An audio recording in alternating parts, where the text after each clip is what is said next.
Om.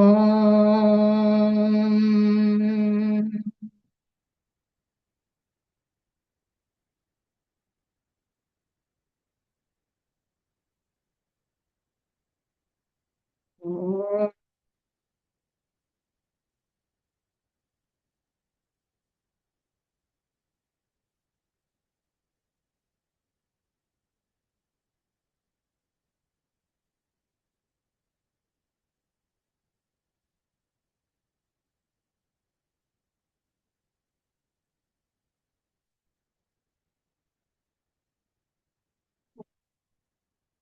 Today we are studying chapter 17 Bhagavad Gita. The title of this chapter is Shraddha Traya Vibhaga Yoga, which is 28 verses. Shraddha has no definite corresponding word in English. Shraddha, you can call it as faith, trust, confidence, loyalty to higher power. But in Shraddha is a combination of conviction, faith, desire, respect, reverence, everything, all including. And a very, very important aspect in Hindu religion practices and duty. When I came to this country, there was no different, people didn't know what is a duty. They said there is no duty. Duty versus you have the right. You have the right to do it. But in Sanatana Dharma, it is you have a duty. So it is certain words have no meaning, corresponding words in English. Hinduism itself is not was never a religion. It was name was given by the British when they came, when they saw the Sindhu River, which they could not mention it. So they called Hindus, their religion is Hinduism, their way of living is all Hindus. So it is not a dogmatic or rigid, but one must understand or one must abide in Dharma. Dharma also does not have an equivalent English word. Dharma is righteousness. And not be a source of suffering to others in any way, manasam, vachikam, karikam, whether it's the word in the form of words, thoughts, or through or a physical sthula body, physical sharira. So chapter 17 in Shraddha was explained it as three aspects. He's explaining the three aspects. In chapter 16, verse 24, Krishna ended by saying the scriptures guide you to what you should do and what should be done and what should not be done. Therefore, these scriptures are the prime source for how to live and understand it and do your duty. Doing your duty is the main thing that is emphasized throughout. Those who follows the dharmic righteous values, virtues prescribed in the scriptures would attain moksha, liberation, and those who do not will be born again and again. Scriptures are the tools, instructional manuals for effective living. It is just like any other manual that we get. We buy a pressure cooker, you get an instruction manual. You buy anything, you get an instruction manual how to use it, right? Same thing with human life. How to live that is Bhagavad Gita. One should completely trust it and follow it with conviction. Perform all actions as prescribed. Now, Arjuna has a doubt. One set of people who follow the scriptures and live their life as stated in scriptures, these are good people, divine people. We have seen that Devi Sampati and Asura Sampati before in previous chapter. So these are divine qualities. Second set of people who do not trust, who do not believe and have no knowledge of the scriptures, or they are careless of scriptures. Um, they care less of scriptures, and these are demonic qualities, and these are categorized as demons. Now, the Arjuna's question is about the third group of people who have no knowledge of scriptures, who have never learned them. So they do not know the procedures of do's and don'ts, not aware of it as prescribed, but has an intense trust and faith and confidence on that one supreme, something that is beyond all of us, and they are honest to themselves, and they don't harm anyone. What happens to that individual who does not know the scriptures, but he is honest? So has faith but no knowledge. Many are in this situation, general public, who are oftentimes ritualistic. They do it because that's what the scriptures say, they do it. But they don't know how to perform exactly as prescribed in scriptures. An example could be a small child about 1.5 years, 2 years, so trying to eat food from the plate. But if the parents have not taught them how to eat, they'll just eat as they are with both hands, or they'll bend down and lick, or they'll take the plate and try to swallow the food from the plate. They will do anything that is the innate nature. The child doesn't know what to do and what not to do, how to do. The parents have to lead them, guide the children, right? That is the innate nature, swabhava. So people um, also behave in an innate nature when they are not guided, without guidance. So Krishna here mentions that innate nature. From that innate nature, from Swabhavam comes the trust, conviction, faith, and then they gain knowledge. One who has knowledge and trust is divine. One who has no trust is demonic. One who has trust but no knowledge. This question must be clearly understood. One who has trust but no knowledge of how to do things.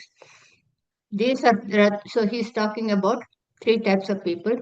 He's talking about three types of Shraddha, faith and conviction. The nature of an individual is based on the karma, consequences of actions in previous births. That is the basis, that is the innate nature, impressions, vasanas, fragrance.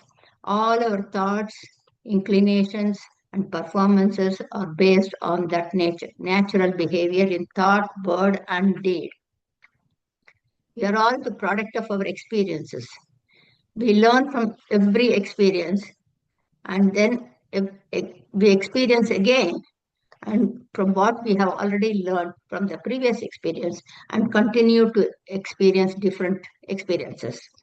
Those experiences can lead us to, these experiences can lead one in good direction and a few in a different opposite direction, depending on their own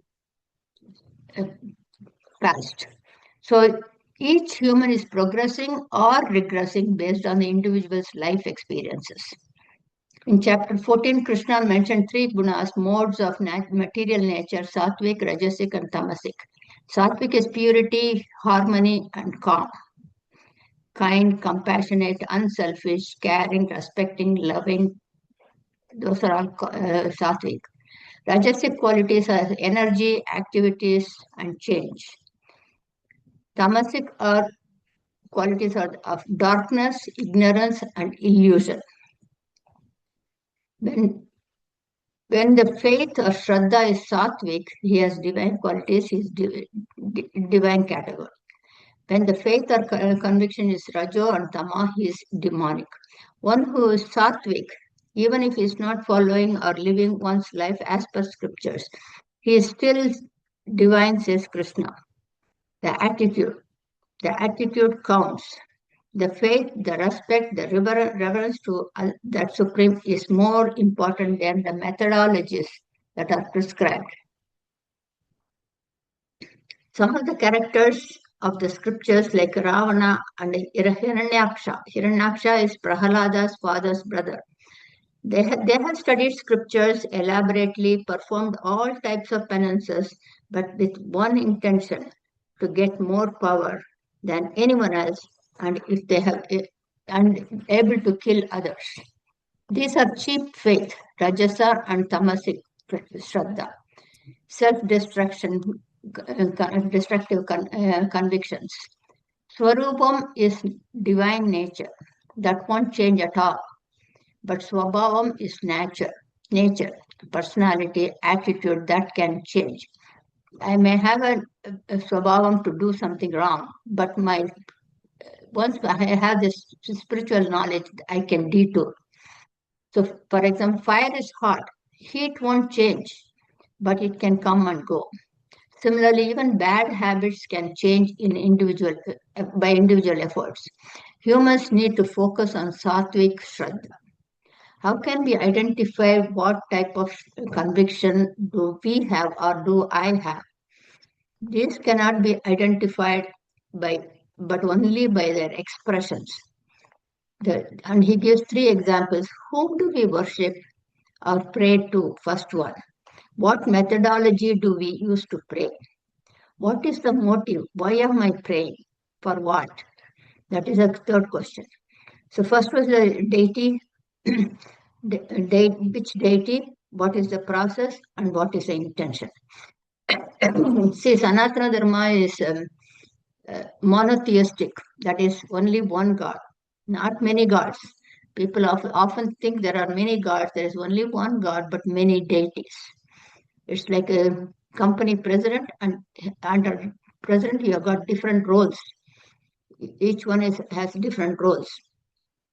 So, for example, if it is a businessman, he would have a Lakshmi's picture in his office where the gold coins are falling down, right? He's looking for wealth. If it's a student, then he will have a Saraswati.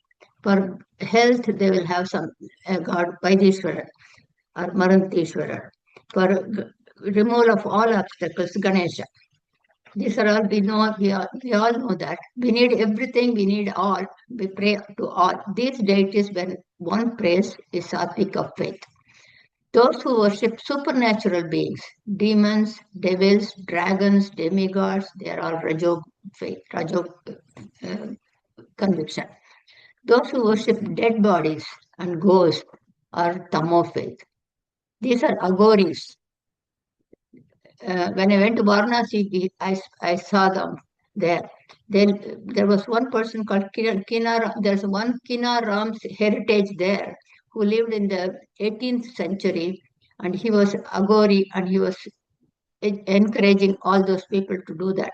And they always worship skull, dead bodies, and they worship Shiva and Kali as Rudramurti. So as we study and learn the scriptures, we learn there is only one without a second, and is in all beings like a thread in a necklace, bead necklace. Based on impressions, innate personality, people worship and pray to these deities. Now, how do we pray? We know three types of deities. Now, how do we pray? People with sattvic shraddha are calm and pray in a quiet manner. They just sit at home and pray. Rajasic faith have loud songs, dance, and processions on the streets, bombastic manner. Tamasic faith is very ferocious. They poke the needle on their tongue, walk on fire. Krishna does not approve any of this. These are Rajoguna and Tamoguna. Krishna says they not only hurt themselves, they also hurt me, who is in that embodiment. So, Sankalpa. Number three is why do we pray? I want a long life. I need good health. I pray for everyone in the world. I should always think good thoughts. These are sattvic faith. Some pray so others fail. Only I need to win. My opponent should fail. These are rajasic thoughts. That is selfishness. What is in it for me in every action? Few pray for destruction of others with hatred, animosity, and vengeance. He should suffer, he should struggle, he should face difficulties, challenges. As far as Krishna is concerned, these are all sinful acts. So, which God, which deity we worship, pray, how we pray, why we pray, defines one's life. It is vital to be sattvic faith because you become what you think about. When we focus more on rituals, the Shraddha, the faith goes down. When we are focusing on how to do, we are sitting and doing the prayer. But when we are doing that, we don't think about God. our deity. We often think about, did I do this first? Should I offer this flower or that flower? Which is better? Why only rose? Why not any other flower? Because we don't think about it. We just do it by, tradition. So by eliminating Rajasic and Tamasic faith, we have to develop the Sattvic faith, Shraddha. To develop that, Krishna has taken 4 areas to focus on. First one is food intake. Second is prayer. Third is tapas, which is your individual spiritual practice. Fourth one is charity. So first one is food intake. That is verse 7, 8, and 9. Verse 7 is Sattvic, 8 is Rajasic, 9 is Tamasic. So verse 8 he starts with, he had already mentioned in chapter 15, verse 14, Vaishwanara, the Agni deity in every body. There is a deity named as Vaishwanara, and if the body is not warm, then automatically it is dead. It is cold, right? So that Vaishwanaran is in every being. So he says the food that extends one's life, that gives energy to the gross body, that the food that gives strength to the mind, that is the food that gives physical and mental strength, that which is a pleasure to eat, that which gives satisfaction as you eat, and he further elaborates that which is tastier, that which is nutritious, that which gives strength to muscles and bones, that is proteins, we call it nowadays. We call it protein, carbohydrates, and all. Have a heavy lunch, he says, at lunch and light dinner. This is Ramakrishna's teaching. So these are all sattvic food. Okay, these are all sattvic food.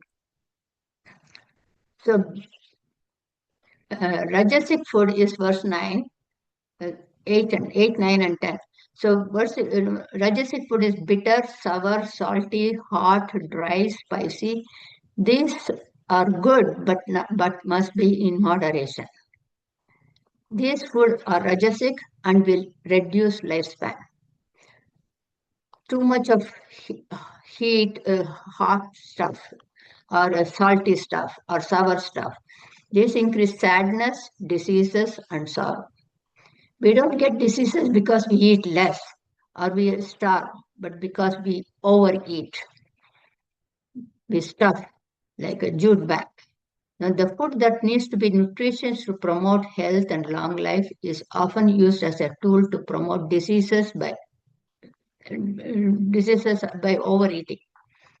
Food discipline is very important. That is number one.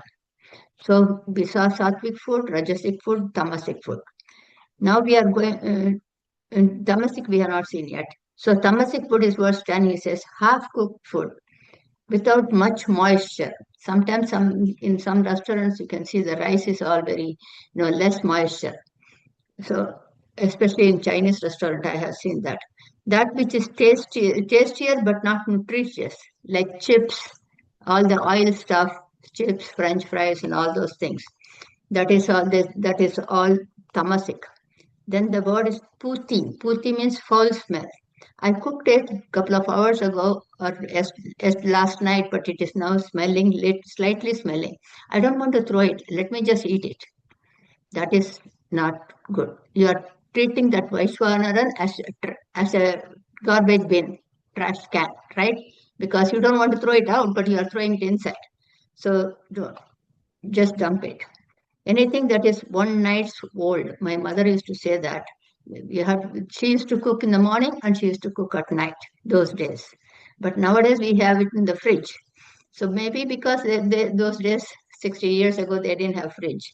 So next one is leftover from others' plate. Never eat that. These are tamasic foods.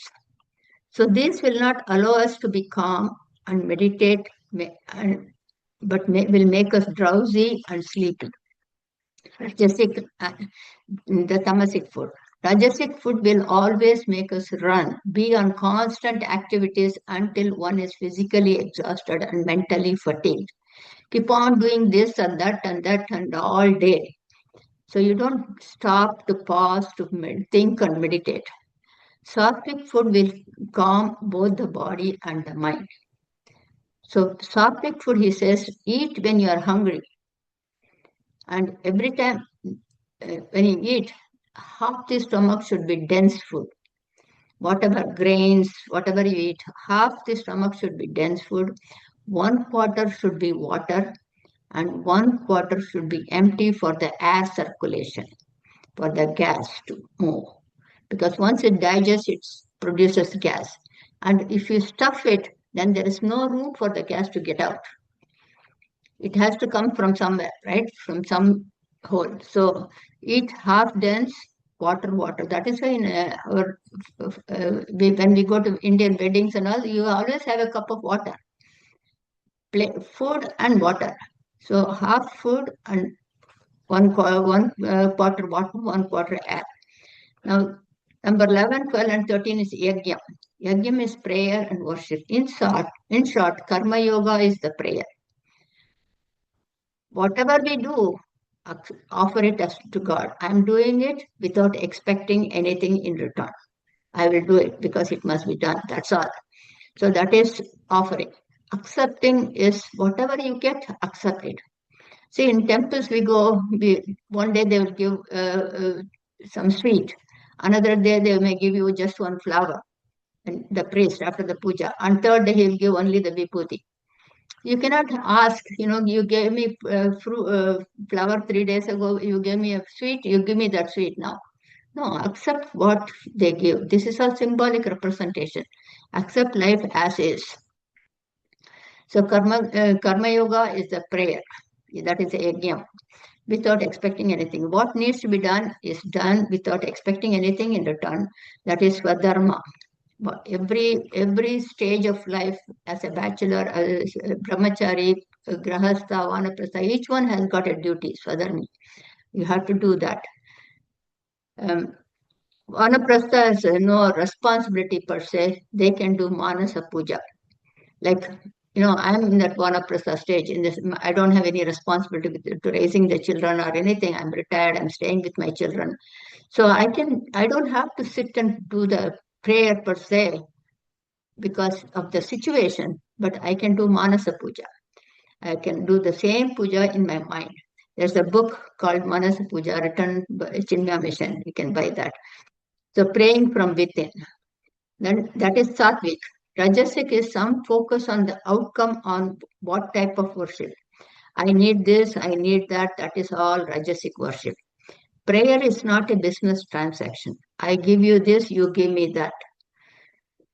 So some do elaborate prayers so others can see, talk high of that person, praise that person, glorify that person, that worship.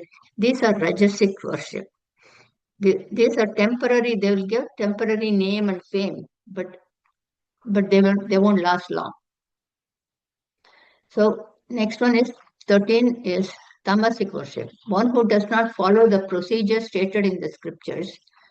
Every prayer and form of worship has specific methodologies to follow, specified in Karma Kanda.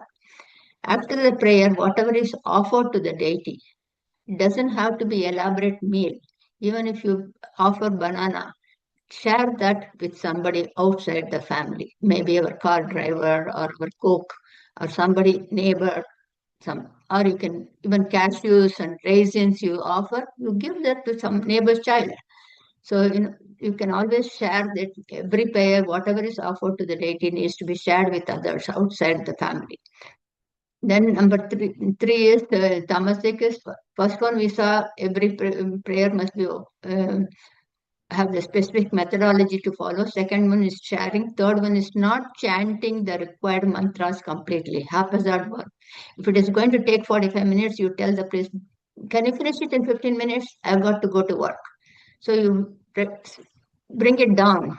So not fully committed, but dedicated dedicated in performance. You just do it because it must be done, but not fully haphazard work. Then fourth one is not respecting the priest. When a priest comes and chants mantra for you for an hour, whatever it is, whether it is first birthday or the wedding or whatever it is, You have to respect that person according to the modern times. Rather than making it a cheap offer, just give a dhoti or just a shawl. Those things are not enough. These are cheap forms of worship. Because I remember when my father, 65 years ago, he used to work in Reserve Bank and he has to go to work. So he would do that Amavasa Tarpanam in the morning before, and the priest would come after he leaves for work because he had to take 2 buses and come. But my father always had betel leaves and flowers and dakshina also, and keep it there and tell my mom when he comes to give it to him. So when the priest comes late, after half an hour after my father leaves, she will give coffee and then offer the dakshina. So I used to wonder, he didn't do anything. Why is he giving when I was hardly 10 years old? I used to think that way. But dakshina is very important. They are coming and chanting mantra for your family, and you need to respect that. You cannot give the same. My father gave 10 rupees. Today also I will give 10 rupees. Doesn't work. Today you give 1,000 rupees or 5,000 rupees, whatever. So that is not respecting that priest if you don't do it. That is tamasic worship. Now 14 to 19, he's talking about tapas. That is, tapas is a penance practices of austerities by individuals. It's also described in 3 different types of tapas. With physical body, manasam, vachikam, kayikam. With your physical body, with your mind, and with your actions.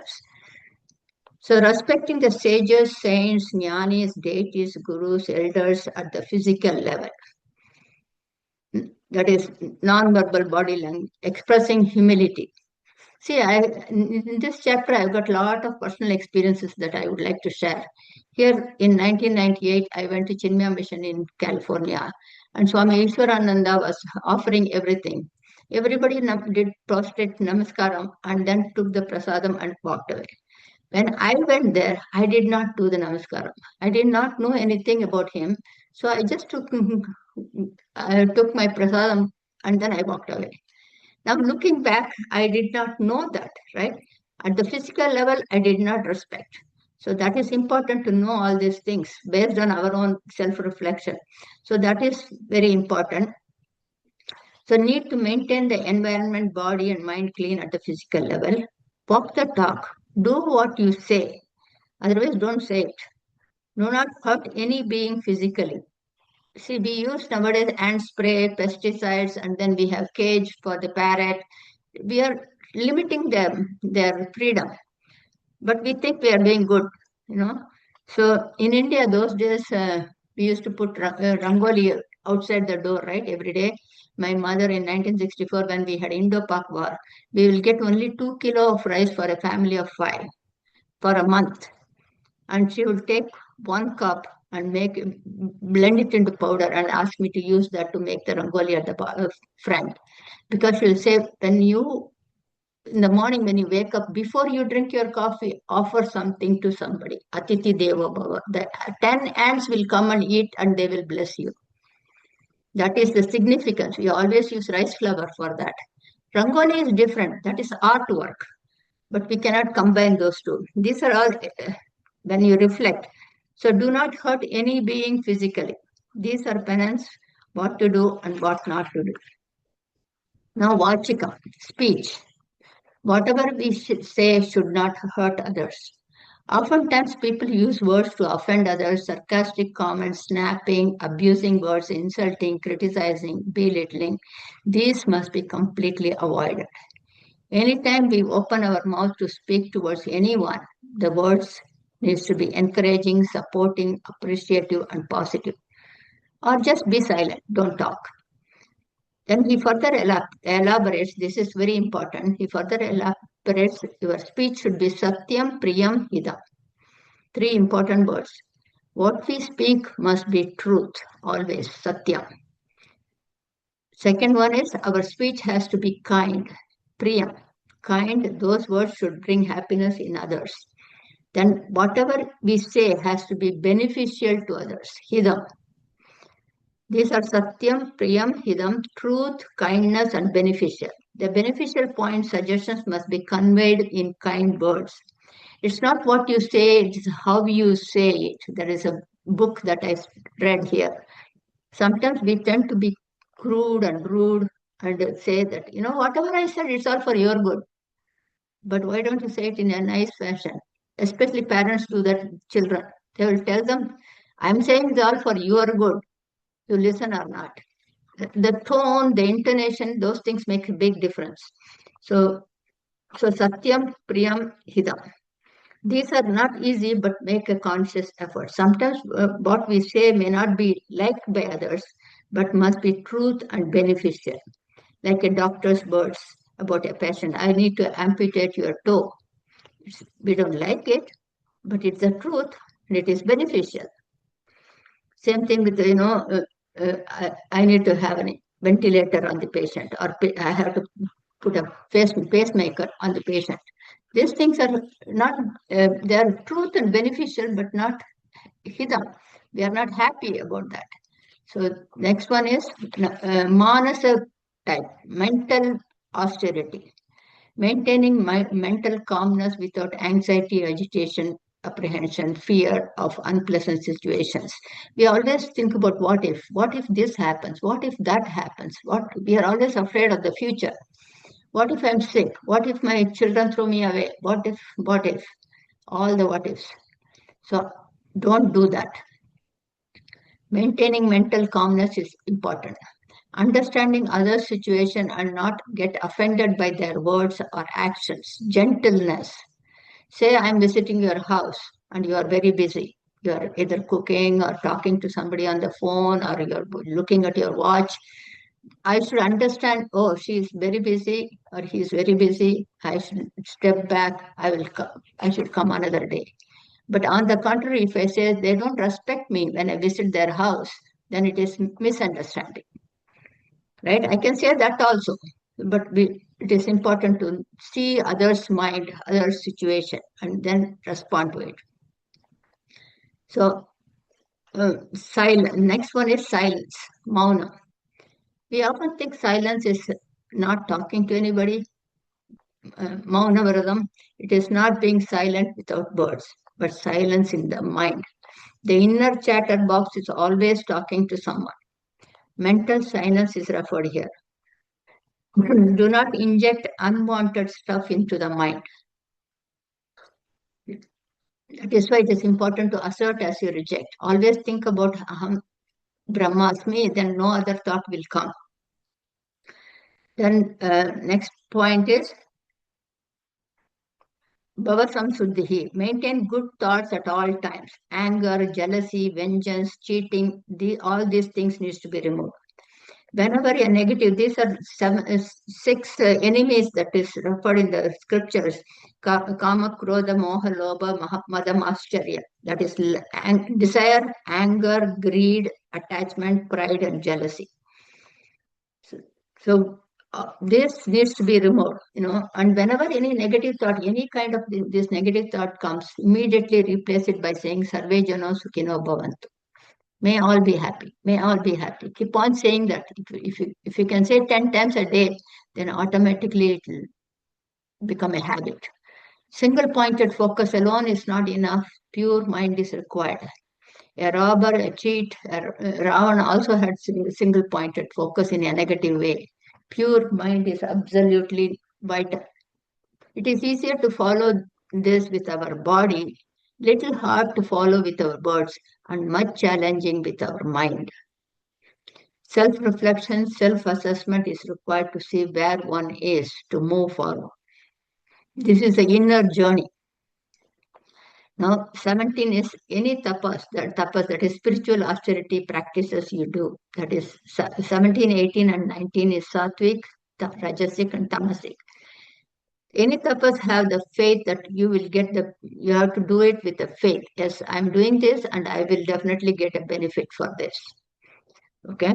Without any doubt at all, no apprehension. But do it without expecting that I should get. Those days when I used to do prayers, pujas, and all, I would see that in Indian book there's something at the end called Palastruti. If you do this, you will get this benefit. It is always written there. If you do this Varalakshmi Puja, you will have Mangalya Bhagya. If you do Krishna Jayanti, you will have this, that, wealth. So that is, some people look at that, okay, I want this, so I will do that puja. That should not be the case. Okay, so do it without expecting and for that outcome, because any action has a outcome. Some we may like it, some we may not like it, but every action has a consequence. So this when we do this is sattvic penance.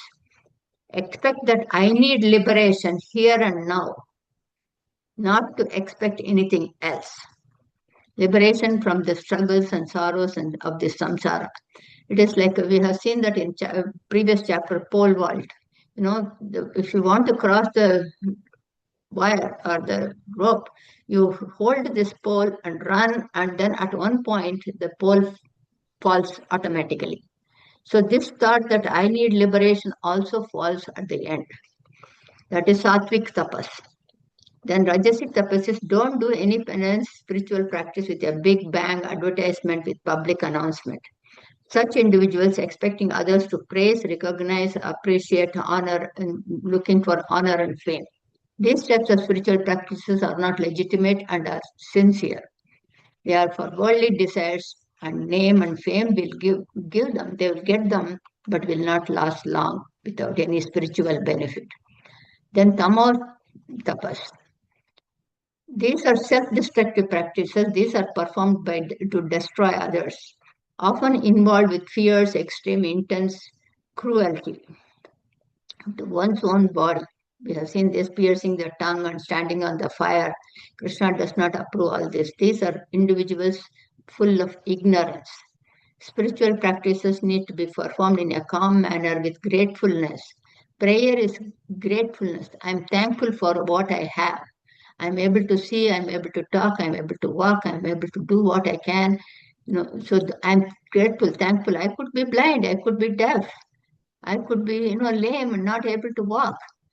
We have seen so many people struggling in life, and we are all blessed. That is that is prayer, that is a sense of gratitude, that is sattvic. When done for name and fame, it is rajasic. When performed to ruin others, that is samasic. Then now we go to dana, verse 20. Dhanam is charity. There is a difference between dhanam and dharma. Dhanam, when you do it, that is somebody is asking you something and you are giving. That is dhanam. That is donation. Okay. Charity is you look at that person, oh, that person needs that. Let me get it for that person. You do it on your own because you think that person needs that. You see that. And that is charity. Because in Mahabharata, when the war was going on, Karna his wheel was in the mud and he was going to be shot by Arjuna. And Arjuna gave several one, but he could not be killed. Karna could not be killed because Karna had done a lot of dana, dharma, for all the poor people he has been giving a lot. He is the dharma one. So when Krishna went in the form of a priest and he asked for, give me all your punya. When he asked, Karna gave everything. So when punyam is given, then there's no, punyam does not gain more punyam. Only dharmam gains punyam. So when Krishna asked and got it, you don't get punyam. So he was, Arjuna could kill at that time. So that is just an example, symbolic representation. When people ask something, can you help me with this? You help because that is your duty. But when people are suffering or struggling or going through difficult times and you see it and you help, that is dharma. Dharma only gets punya. Okay? So when we do charity, Krishna says three points to be considered. The place, the time, and the right person. Give at the right place, right time to the right candidate. You don't give because I want to give charity. Is this necessary? Does this person really need it? If What is his background? What is his situation? How can I help? So meaning not getting, say for example, I'm here in Boston, it's very cold, and I take a sweater and give it to somebody in Chennai. Is it really helpful? Chennai is so hot. It's not helpful, right? If I give it to somebody who is in Iceland, then that makes sense. So it depends on the place, the time. Somebody is really sick in the hospital, doctors have given in time, and then you take sweets to that person. Can that person eat? So certain things we have to see the place, time, and right person, right candidate. So who needs really help? So do charity without expectation. I will do this. That is sattvic. I will do this because that person needs it. That's it. But the opposite is rajasic. I will do this because I may get punya. That is rajasic. Third one is giving charity, but not with wholeheartedly. Not very happy to share from within. Some toss it, I have seen, okay, take it. They toss it. They don't give it. So you need to be happy to share. Insulting with words. These are tamasic. And they always say that when you do dhanam, you have to give with two hands, not one hand. One hand, when you give with one hand, that means I am the giver and you are the taker. You are insulting that person. So dhanam should always be given with two hands. So as it is, the person who is asking for charity must be feeling degraded or sad. And I'm in a position to ask you, but we don't want to hurt that person more by giving it with one hand. We want to respect that person. I remember it happened again a couple of years ago. My daughter and I, we went to, we went, there was a car wash. It normally happens here on Saturdays, and Saturdays the high school children will wash all the cars from outside. Okay, so we went there, and then we wanted to give help those children. So my daughter had them wash the car, and then the parents also had some bread and cake and muffins, everything for sale. They made it at home, and then they were collecting for a parent-teacher association. So we bought a bread and cake or something, and then when we came home, there was a homeless person sitting on the street. So my daughter told me, "Mom, I will go and give it to that person. I'll be right back. You go home." So I went in. So she went and gave that bread to that person. And then when she came back, she was in tears. I said, "What happened? Why are you crying?" She said, I made that person feel bad by giving it to him. When I gave him, he felt so grateful and happy. At the same time, he felt that I am in a position to beg you. So I made him feel bad. I should have sat in the sidewalk with him and ate that bread. That's what she said. I should have sat there. How many of us think that way? I should sit with that homeless person on the street and eat with him. We don't even think because we think he's cheap. We think we are great. That is the ego. So I was very touched when she said that. So that is the innate nature in individuals. So we want to be very careful how we give charity. That is 20, 27, I think, right? 20 to 20. That is 20 to 20. Now we are going to 23 to 28. That is Om Tat Sat. Once you listen to all this, read those chapters in your book. That way you will understand deeper, much deeper. So when we perform spiritual practices, sometimes we make mistakes inadvertently. We don't know what happened. Inadvertently, we make mistakes. And there are, of course, in everywhere there are cheats. They bring children and then start begging, saying that my baby is sick. Maybe they might have given some medicines and all. We see all these negative things happening in the society. So when we perform spiritual practice, worship or do donation or charity, inadvertently we may come across our own errors sometimes in our chanting, in our prayer. In Sanskrit, is very, very important that every letter is pronounced correctly. One letter change pronounced incorrectly changes into different meaning. Like for example, phalam is fruit, palam is meat. So instead of phalam, if you say palam, then fruit becomes meat. So every Sanskrit letter, that's why I don't focus on Sanskrit much because I don't know. I'm learning right now. I'm in a class. So each one is very, very uh, different. So we may inadvertently, when we chant mantras, we may make mistakes. So he says to avoid such mishaps, you start anything that you do with Om Tat Sat and end also with Om Tat Sat. Yeah, and that is what you utter at the end. That's why all the scriptures we start with Om always. At the end we start end also with Om. Because any mistake that I have committed, I'm sorry, I did not know, I made it, please forgive me. That is the point. So it is good to start anything, all activities, prayers with these three words and end with them, or you can even use any one of them. All three refers to Nirguna Brahman, so we do not feel guilty of wrongdoing. We can use our Karma Yoga as well during Karma Yoga also and start with Om. Om Tat Sat, all 3 points of divine Brahman. Sat, as he has given 5 meanings in verse 26. Sat means existence, the isness that always exists. Anything that exists with a small e is existence. Existence is Nirguna Brahman. Sat is also means good, auspicious. Sat also means supreme performance, divine action. The basis, foundation for worship, spiritual practices, and charity, that is also Sat. So whatever is performed as an offering to Lord is Sat. Therefore, anything that's performed without trust, conviction, there is no benefit to it.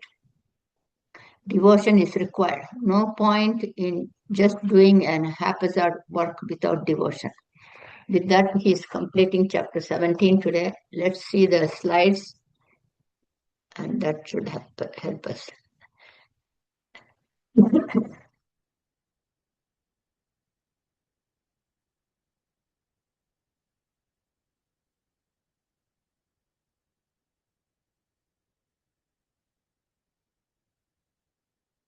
This is Shraddha Traya Vibhaga Yoga. That means Shraddha is the focus.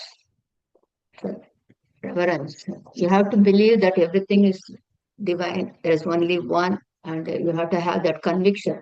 That is Shraddha.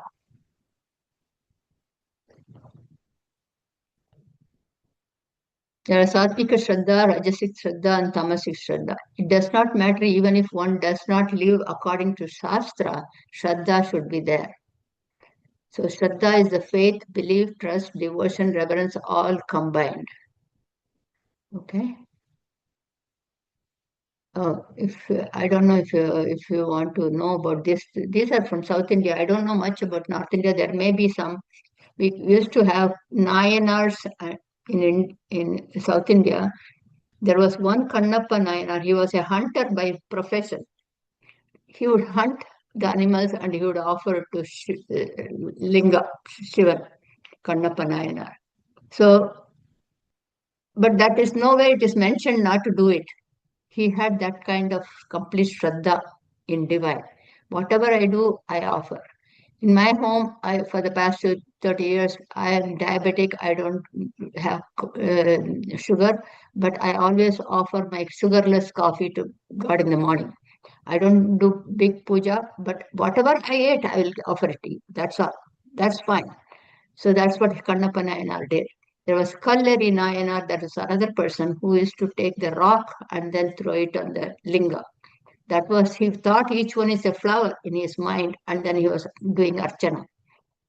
And then Abhayar is one of the lady. She is also very popular. She was lying down in a place, and somebody came and said, "Your feet are focused on Linga, Shivan." So she said, "Tell me a place where there is no Shivan.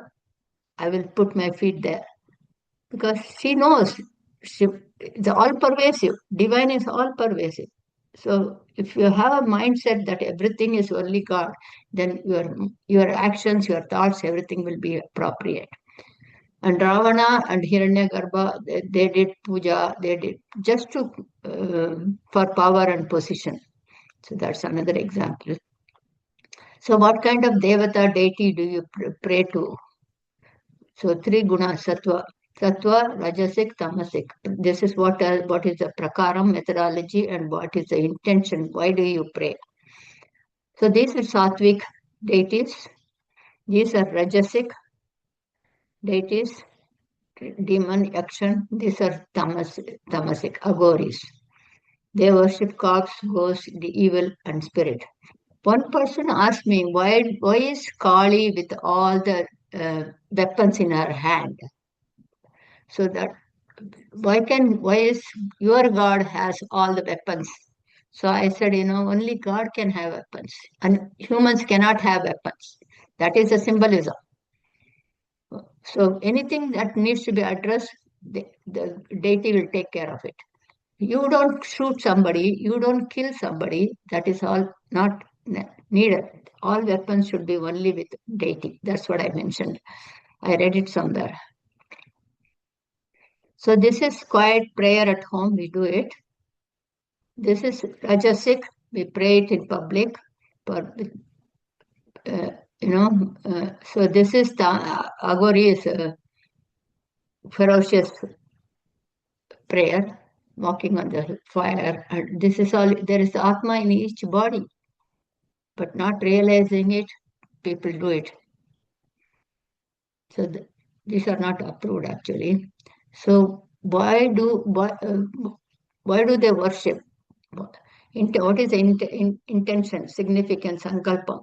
The sattvic is I need long life, I need good health, everyone should be happy, I should always have positive thoughts.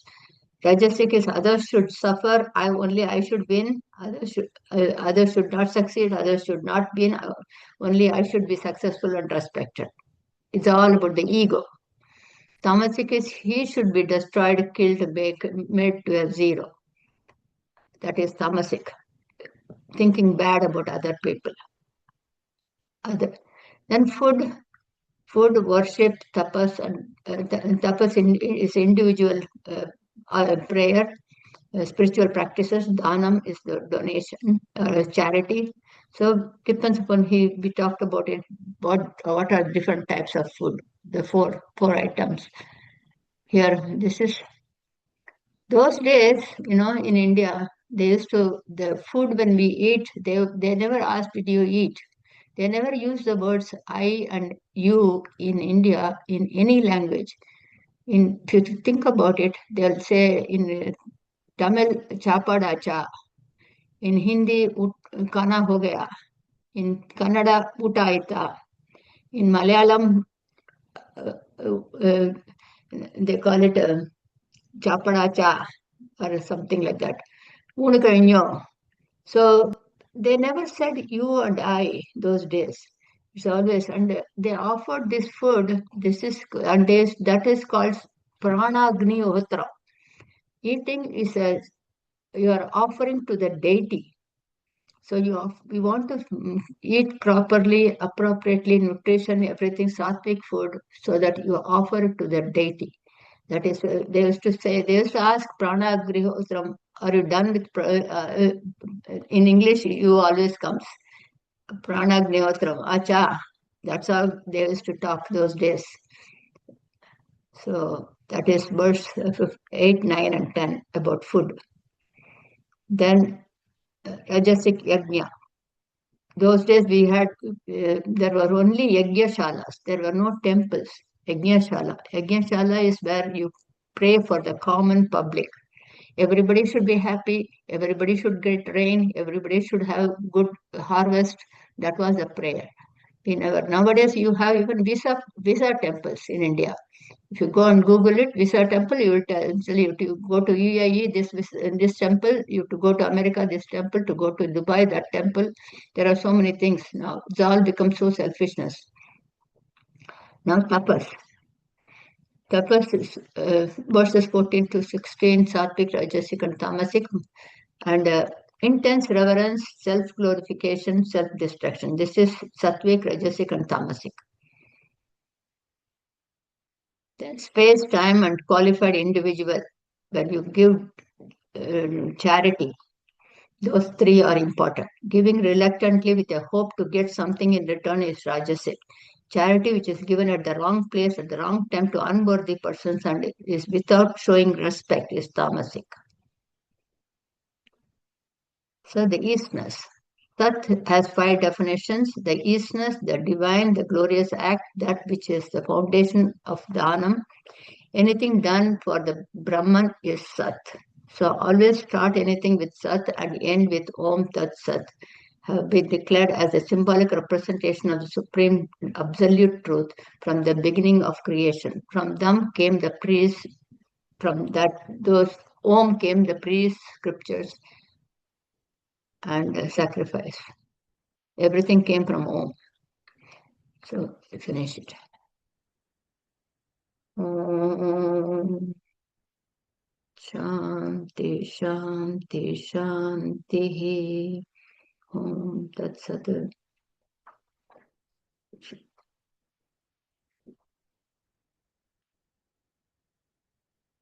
Stop here. Chapter 18 is very big. Next month it is 78 verses, which we cannot finish it in one session. Usually we do 40 and 40. So next month either we can do third Sunday and fourth Sunday in English, or we can do fourth Sunday in June and fourth Sunday in July. So you let me know which is convenient to you. We will do it accordingly, because it is not fair to do all the 80s in one and a half hours. So if now you can pause and let me know if you have any questions, any thoughts. I will stop the recording.